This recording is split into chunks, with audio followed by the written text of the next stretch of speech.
د خبرونو سرټکی مو د مسکو په امنیتي غونډه کې د طالبانو ګډون.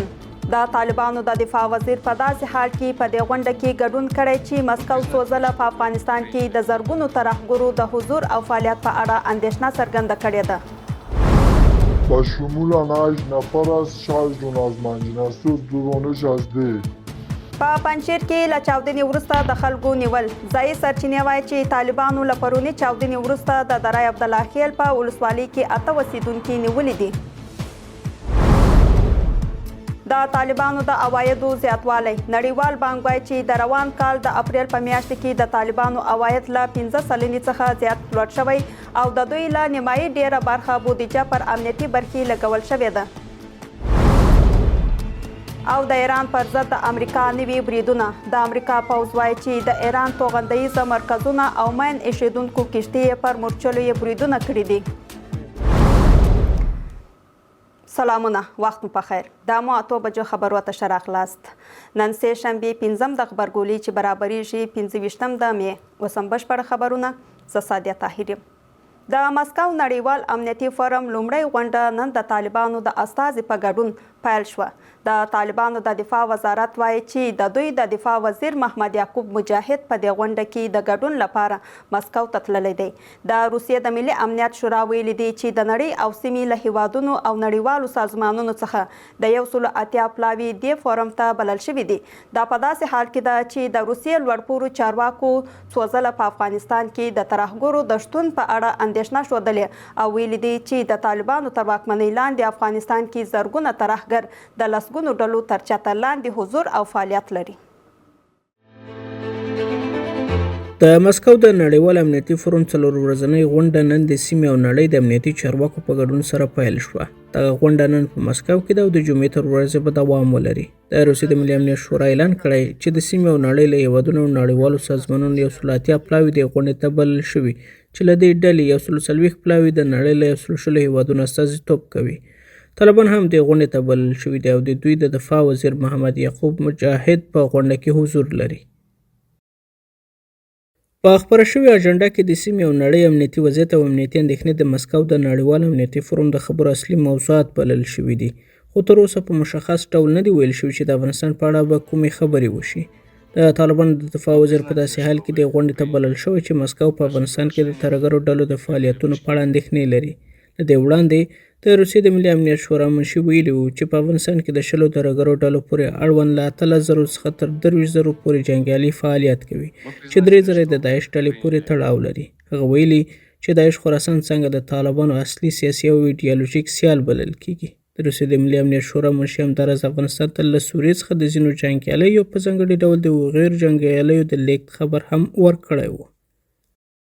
افغانستان کانون تجمع گروه‌های تروریستی و محل ایجاد نگرانی‌های منطقوی و مرکز ایدئولوژیک اندیشه‌های افراطیت گردیده که جبراً پای ملا یعقوب وزیر دفاع طالبان را به نخستین مجمع بین المللی امنیتی در مسکو کشاندند. دعوت از وزیر دفاع افغانستان در کنفرانس امنیتی مسکو بیانگر ارتقای سطح روابط روسیه و افغانستان است که نشان میده که در سطح بلندتری ارتقا یافته.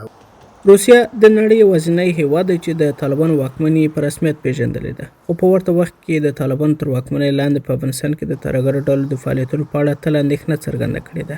په سیمه کې د روسیې نږدې متحدین د منځنۍ اسیا هیوادونه هم ورته اندېښنې لري، ځکه له افغانستان راپورته کېدونکي ګواښونه په ځانګړي ډول د داعش خراسان ډلې ګواښونه په وروستیو میاشتو او کلونو کې د ډلهییز امنیت تړون سازمان او د شانګهای همکارۍ سازمان د بحثونو له مهمو محورونو څخه پاتې شوی دی.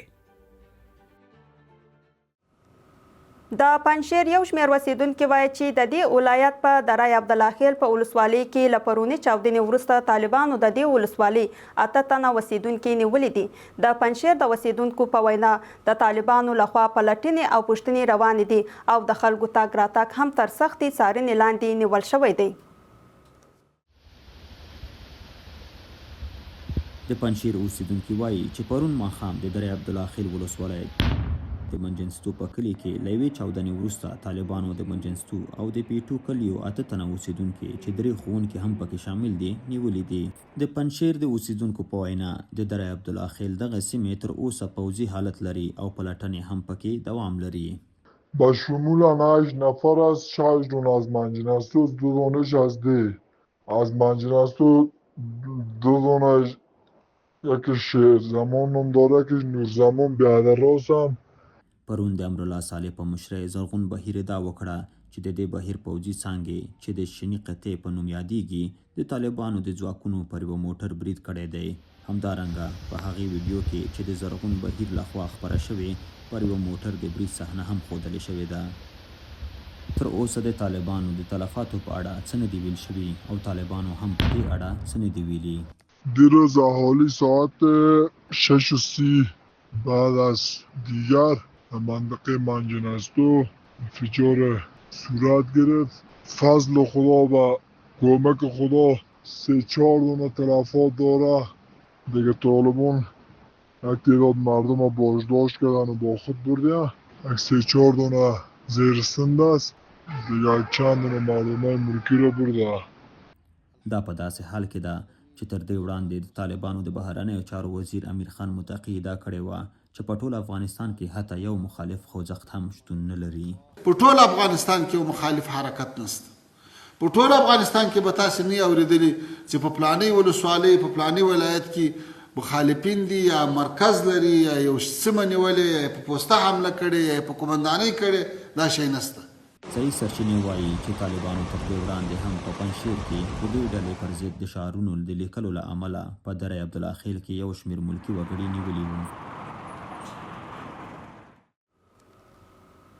نړیوال بانک وایي چې د 2016 کال په اپریل میاشت کې د طالبانو عواید د تیرې میاشتې په پرتله له 15 سلنې هم زیات شوی دی. د نړیوال بانک په راپور کې راغلی دی چې طالبانو د اپریل په میاشت کې نږدې 10 میلیارډ افغاني عواید ترلاسه کړي دي او د عوایدو ډیره برخه د مالیاتو له راټولولو څخه ده. د دې راپور پر بنسټ د طالبانو امنیتي لګښتونه د ټولو مصارفو 50% جوړوي او 1.1 میلیارډ افغانیو ته رسیږي. نړیوال بانک په خپل میاشتني راپور کې د افغانستان اقتصادي وده محدوده بللې او زیاتوي چې د نفوس د زیاتوالي له امله رامنځته شوي فشارونه په هیواد کې د خلکو د معیشت کچه کمزوري کوي. په راپور کې راغلي چې د طالبانو مالیاتي عواید 15.8% زیات شوي او غیر مالیاتي عواید دي چې د سړکونو او ترانسپورت محصول د ترانسپورتونو د صادرولو لګښتونه د هوایي الوتنو د تیریدو فیسونه او د اورګاډي او مخابراتي خدماتو عواید پکې شامل دي 4.5% زیاته شوې ده. خو د روانې میاشتې په لړ کې د ګمرکي عوایدو کچه کمه شوې ده.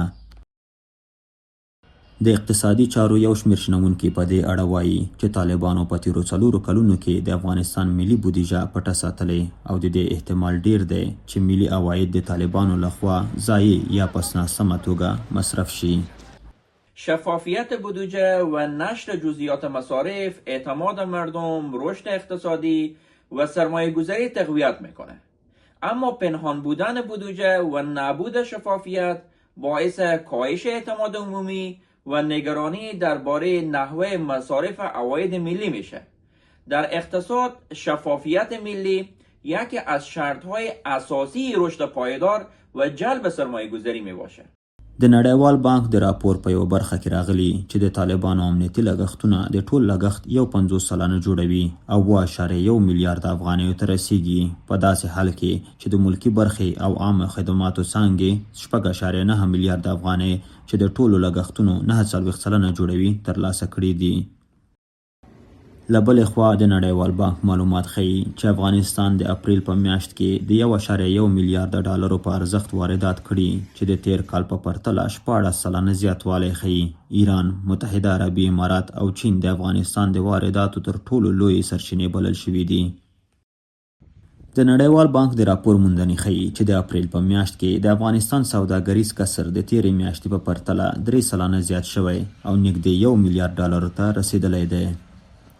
خب افزایش کسر تجارت برای اقتصاد افغانستان یک نگرانی جدی است چون این نشان میده که واردات کشور ما بسیار بیشتر از صادرات است. وقتی که افغانستان بیشتر کالا را وارد میکنه اما صادرات ما پایین میباشه، مقدار زیاد از ارز از افغانستان خارج میشه. په راپور کې راغلي چې د افغانستان صادرات د تیر کال په پرتله 3 سلنه کم شوي دي، چې مړه عمل یې له پاکستان سره د سوداګریزو لارو له تړل کېدو وروسته سوداګریز خنډونه او د منځني ختیځ شخړې بلل شوي دي. په دې موده کې هند، چین او ایران د افغانستان د صادراتو تر ټولو ستر بازارونه وو. د ایران د بهرنیو چارو وزارت بیان وایي چې هیواد باید د طالبانو او پاکستان ترمنځ د کړکېچونو د حل او د دښمنیو د کمولو لپاره له هیڅ ډول هڅو ډډه ونه کړي. هغه د طالبانو او پاکستان ترمنځ د کړکېچونو جدي اندېښنې وړ بللې دي. په همدې حال کې چین او پاکستان په یو ګډه خبرپاڼه کې د هیواد د تحولاتو په اړه پر نږدې همغږي ټینګار کوي او په اورمچي کې د چین، طالبانو او پاکستان ترمنځ د وروستیو غیر رسمي خبرو اترو له بهیر څخه هرکلی کړی دی.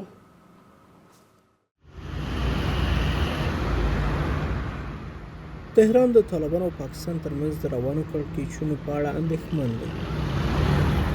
د ایران د بهرنیو چارو وزارت وایي چې تهران به د طالبانو او پاکستان ترمنځ د کړکېچونو د کمولو او د دښمنیو د پای ته رسولو لپاره له هیڅ ډول هڅو ډډه ونه کړي. موضوع تنش بین همسایگان ما برای ما حتما مهم است. تنش بین افغانستان و پاکستان دغدغه ماست در تمام سطوح حاکمیت و کشورمون و بارها اعلام کردیم که از هر اقدامی که بتوانیم برای رفع تنش، برای کاهش خصومت بین افغانستان و پاکستان انجام بدیم حتما دریغ نمی کنیم.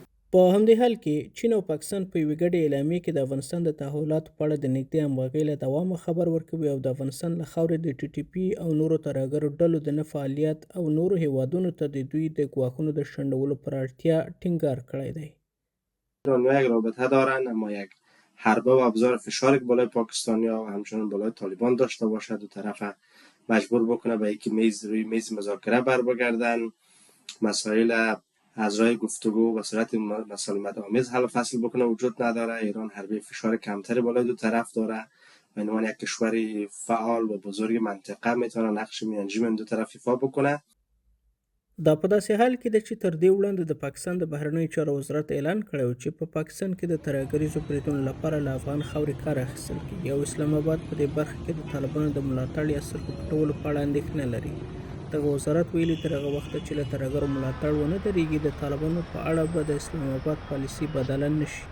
قطر میانجی میان حکومت طالبان و پاکستان بودن که هیچ نوع کمک را ننمودن.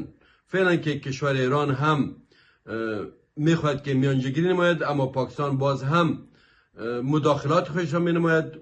د طالبانو او پاکستان ترمنځ د کړکېچونو له پیله د میاشتو په تېرېدو سره د چین، ترکیې، قطر او سعودي عربستان ډیپلوماتیکې هڅې تر اوسه د یوې هراړخیزې هوکړې یا دوامداره اوربند په ترلاسه کولو نه دي بریالي شوي. د دواړو لوري پر خپلو دریځونو ټینګار، د سوداګریزو لارو د بیرته پرانیستلو، د ثبات د ټینګښت او د کابل او اسلام آباد ترمنځ د سیاسي اړیکو او سوداګریزو راکړو ورکړو د عادي کېدو بهیر لا هم له ناندریو سره مخ دی.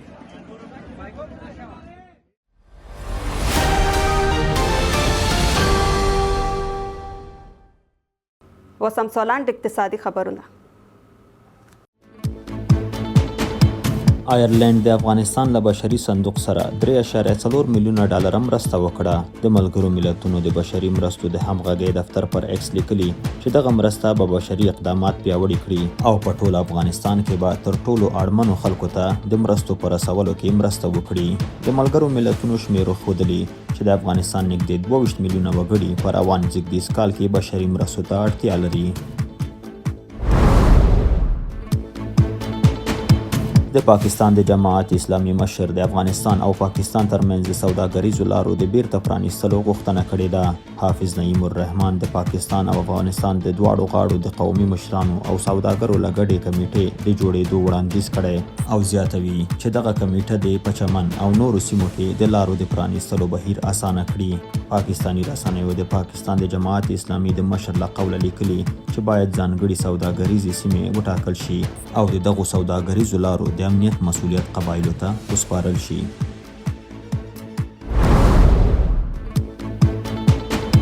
د وحدت پروژه چې په افغانستان کې د څلورو نړیوالو بنسټونو له لورې پلي کیږي په هرات او فراه ولایتونو کې 650,000 تنه تر پوښښ لاندې راوستي دي. ملګرو ملتونو ویلي چې دغه پروژه د استوګنې د وضعیت پر ښه والي، د ټولنیزو زیربناوو پر پراختیا، اقتصادي پیاوړتیا، د طبیعي پیښو د خطرونو پر کمښت او د ټولنیز یووالي پر پیاوړتیا تمرکز لري. د وحدت پروژه په افغانستان کې د ملګرو ملتونو د پراختیايي پروګرام، د کډوالۍ نړیوال سازمان، د کډوالو په چارو کې د ملګرو ملتونو د عالی کمشنرۍ او د ملګرو ملتونو د بشري میشتېدنې د پروګرام له لورې عملي کیږي.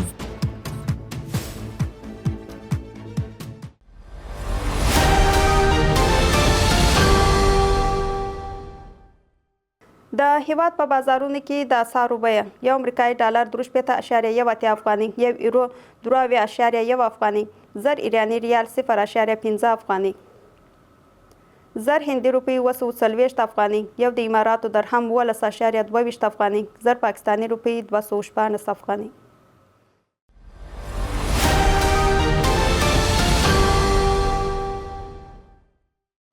بهرني خبرونه. امریکا وايي د دغه هیواد ځواکونو د ایران په سویل کې د توغندیزو پر اډو او مین ایښودونکو کښتیو بریدونه کړي دي. له دې سره هممهاله د ایران د لوړپوړو چارواکو یو پلاوی د ایران، امریکا او اسرائیل ترمنځ د جګړې د پای ته رسیدو په اړه د خبرو د دوام لپاره قطر ته تللی دی. تهران هم امریکا تورنوي چې د جګړې په بهیر کې د ایران د ملکي وګړو په وړاندې له یو نوي وسلواله سیستم کار اخیستی دی. د ایران، امریکا او اسرائیل ترمنځ کړکېچونه لا هم دوام لري. د امریکا پوځ وایي چې د ایران په سویل کې د توغندیو د توغولو اډې او ماین ایښودونکي کښتۍ په نښه کړي دي. د امریکا د یو پوځي ویان په وینا دغه بریدونه د ځان دفاع په چوکاټ کې ترسره شوي. تر دې وړاندې ایراني رسنیو هم په بندر عباس کې د چاودنو خبر ورکړی و. له دې سره هم مهاله د ایران د مذاکره کوونکو یو پلاوی د جګړې د پای ته رسولو د لارو چارو په اړه د خبرو د دوام لپاره قطر ته سفر کړی دی. دغه خبرې اترې د لوریو ترمنځ پر پاتې اختلافونو راڅرخیږي. د امریکا د بهرنیو چارو وزیر وایي چې د لومړني هوکړې لیک د مسودې په اړه پراخه همغږي شتون لري. که چیرې هوکړه کیږي باید دغه اختلافات حل کړو، خو موضوع روښانه ده. یا به یوه ښه هوکړه ترلاسه شي یا به هیڅ هوکړه شتون ونه لري. سره له دې چې ډیپلوماټیکې اړیکې دوام لري، د ایران د بهرنیو چارو وزارت ویاند اسماعیل بقایي وایي چې په خبرو اترو کې پرمختګ د وروستۍ هوکړې د نږدې کېدو معنا نه لري. هغه ویلي چې لا هم د لوریو ترمنځ مهم اختلافونه شته.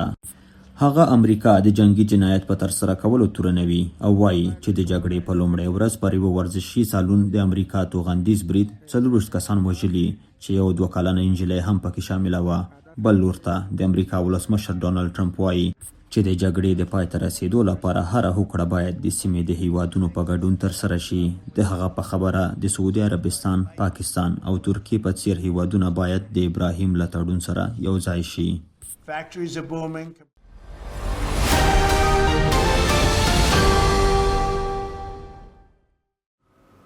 د لوبو نړۍ. په کابل کې د سکوهنې د غوروي پړاو سیالۍ پای ته ورسېدې. په سیالۍ کې 600 ورزشکارانو ګډون کړی و. د کابل د سکوهنې غوروي سیالۍ د لویانو په کټګورۍ کې ترسره شوې او په پای کې 26 تنه د کابل د سکوهنې ټاکل شوي لوبډلې ته غوره شول. د افغانستان د ګډو رزمي هنرونو روزونکی عبدالواسع قیومي د اسیا د رزمي ترکیبي اتلولیو سیالۍ غوره روزونکی وټاکل شو او ځانګړې جایزه یې ترلاسه کړه. د اسیا د رزمي ترکیبي اتلولیو 14 پړاو سیالۍ په ازبکستان کې ترسره شوې او د بېلابېلو هیوادونو ورزشکارانو پکې ګډون درلود. ګرانو لیدونکو، دا وه زموږ د نن شپې خبرونه او اوس تاسو ته بلنه درکوو تر څو د مو تلویزیون د نورو خپرونکو لیدونکي پاتې شي. د کره او تازه خبرونو لپاره زموږ ویب سایټ امو ټي وي ته ولاړ شي او دا مو په زموږ ټولنیزې شبکې در سره وڅارئ. الله پامان.